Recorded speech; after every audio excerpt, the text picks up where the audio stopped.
السلام علیکم، میں ایم گلریز آپ تمام حضرات کا تحریک پوائنٹ میں استقبال کرتا ہوں۔ ناظرین، تحریک پوائنٹ کے اس ویڈیو میں ہم آپ کو AMU عبداللہ گرلز کالج کی اس استانی کا ذکر کریں گے جس کو لڑکیوں کے اس شہرآور تعلیمی ادارے کی اولین استانی ہونے کا شرف حاصل ہے۔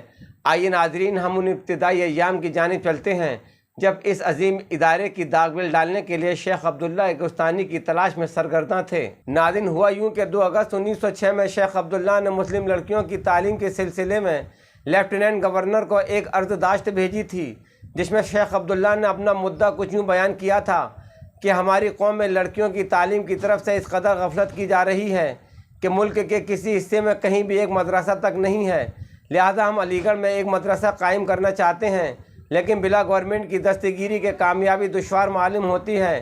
ہم گورنمنٹ سے مدرسے کے لیے امداد حاصل کرنے کے لیے ایک عرض داشت ڈیپوٹیشن کے ذریعے حضور کے سامنے پیش کرنا چاہتے ہیں۔ اگر اجازت ہو تو ہم ڈیپوٹیشن لے کر حاضر ہو جائیں۔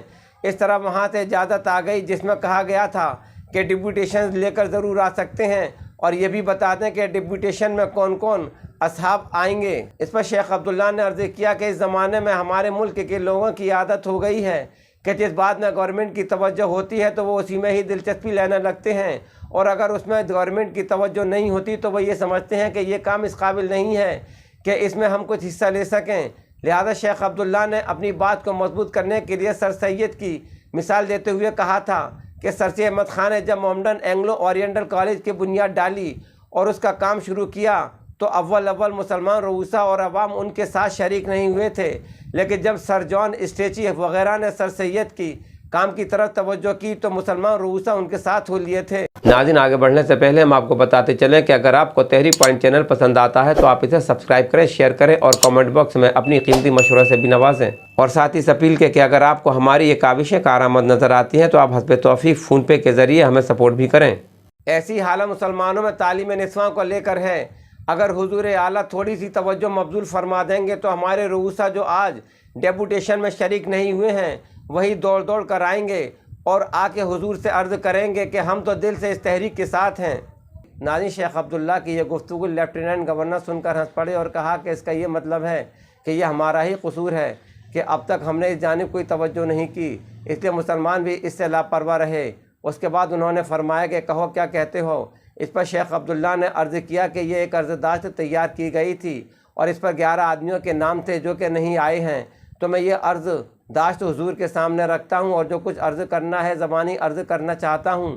اس کے بعد شیخ عبداللہ نے جدید تعلیم کی ابتدا اور انتہا اور اس کی ترقی پر چند باتیں بطور تمہید کے عرض کیں، اور پھر یہ عرض کیا کہ مسلمان ہی اپنی لڑکیوں کی طرف لاپرواہی کر رہے ہیں اور ان کے مولوی صاحبان تعلیم نسواں کی سخت مخالفت کر رہے ہیں، لیکن انگریزی تعلیم یافتہ لوگ اور ان کے ساتھ حضور اعلیٰ اور ہمارے جملہ انگریزی حکام اس بات کے قائل ہیں کہ مسلمان تعلیم نسواں کو لے کر غلطی کر رہے ہیں، جیسا کہ محکمہ تعلیمات کی رپورٹوں سے ثابت ہوتا ہے۔ لہذا اب ہم نے علی گڑھ میں ایک کام شروع کیا ہے کہ اولیاء حضرت نواب سلطان جہاں بیگم ہمارے ساتھ ہیں اور بہت سے تعلیم یافتہ نوجوان اس میں دلچسپی لے رہے ہیں۔ اب فقط اس کی کمی ہے کہ گورنمنٹ نے اس میں کوئی دلچسپی نہیں لی ہے۔ اب ہم حضور والا کی خدمت میں حاضر ہوئے ہیں کہ آپ ہماری دستگیری فرما دیں تاکہ لڑکیوں کی تعلیم کا کوئی انتظام کیا جا سکے۔ اس طرح ناظرین، شیخ عبداللہ کی یہ گفتگو اتنی اثر انگیز ثابت ہوئی جس کو سن کر لیفٹیننٹ گورنر نے فرمایا کہ کیا آپ کے پاس کوئی مدرسہ نہیں ہے؟ اس پر شیخ عبداللہ نے عرض کیا کہ افسوس اس وقت کوئی مدرسہ نہیں ہے، مدرسہ ہم جاری کرنا چاہتے ہیں۔ اس پر لیفٹیننٹ گورنر نے کہا کہ بغیر مدرسہ کے تو کوئی گرانٹ ملنے کا قاعدہ نہیں ہے، لہٰذا میں آپ کو مشورہ دیتا ہوں کہ آپ جا کر سب سے پہلے کوئی مدرسہ قائم کیجئے اور پھر اس کی رپورٹ ہم کو کیجئے تاکہ میں کسی انسپیکٹریس یعنی خاتون معائنہ کار کو بھیج سکوں۔ اس کے بعد اس کی رپورٹ کے مطابق گورنمنٹ جو کر سکے گی کرے گی۔ اس کے ساتھ یہ بھی کہا کہ مجھے آپ سے ہمدردی ہے کہ آپ ایک اچھا کام کرنا چاہتے ہیں لیکن لوگ آپ کے ساتھ نہیں ہیں۔ اس کے بعد شیخ عبداللہ وہاں سے رخصت ہو کر میں مولوی احتشام الدین صاحب اور مسٹر عظمت علی صاحب جو علی گڑھ سے شیخ عبداللہ کے ہمراہ گئے تھے وہ ایک استانی کی تلاش میں شہر پہنچے جن سے پہلے کچھ خط و کتابت ہوئی تھی۔ خیال یہ تھا کہ اگر نام کو ابھی کوئی استانی مل جائے، چاہے وہ کچھ بھی نہ کرے، صرف بیٹھی ہی رہے، تب بھی بیگم عبداللہ اور ان کی بہنیں ایک ابتدائی مدرسہ قائم کر سکیں گی، کیونکہ وہ اس پتے پر پہنچے تو خط و کتابت سے ان کو معلوم تھا۔ اس گلی میں پہنچے تو ایک خمیدہ کمر والے بڑے میاں برآمدے میں کھڑے ہوئے تھے۔ انہوں نے حکیم صاحب کی نسبت پوچھا کہ وہ کہاں ہیں۔ انہوں نے جواب دیا کہ وہ میں ہی ہوں۔ انہوں نے پوچھا کہ یہاں کوئی ڈاکٹر رقیہ رہتی ہیں؟ انہوں نے کہا کہ ڈاکٹر وغیرہ کو تو میں نہیں جانتا، ایک عورت وہاں سامنے رہتی ہیں۔ اس کے بعد وہ سامنے والے مکان پر گئے اور وہاں برآمدے کی دیوار پر ایک ڈھولک ٹنگی ہوئی تھی۔ اسے دیکھ کر مولوی احتشام الدین نے کہا یہ تو کوئی نیک فال نہیں ہے۔ جب اس سے باتیں ہوئی تو معلوم ہوا کہ وہ ایک معمولی شدبود والی عورت ہے اور ادھر ادھر آ جایا کرتی ہے اور کسی جگہ استقلال سے نہیں رہتی۔ لہذا شیخ عبداللہ اور اس کے ساتھی وہاں سے چلے آئے کیونکہ انہیں لکھنؤ میں ٹھہرنے کی کوئی ضرورت نہیں تھی۔ ناظرین، اس کے بعد شیخ عبداللہ اپنی بیگم وحید جہاں کو لے کر استانی کی تلاش میں دہلی گئے۔ انہیں وہاں بڑی مشکل سے ایک استانی کا پتہ چلا جو کہ قرآن شریف پڑھا سکتی تھی اور اردو بھی جانتی تھی۔ بالآخر ڈھونڈتے ڈھونڈتے اس کے مکان پر پہنچے۔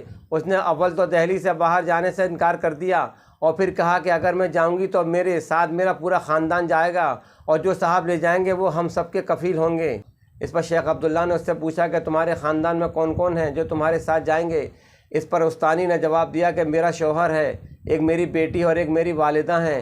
میں ان لوگوں کو دہلی میں چھوڑ کر نہیں جانا چاہتی ہوں۔ عبداللہ بیگم نے اپنے شوہر شیخ عبداللہ سے کہا یہ تو بڑا جھگڑا ہے، ٹبر کے ٹبر کو لے کر پالیں گے جب استانی صاحبہ علی گڑھ چلیں گی۔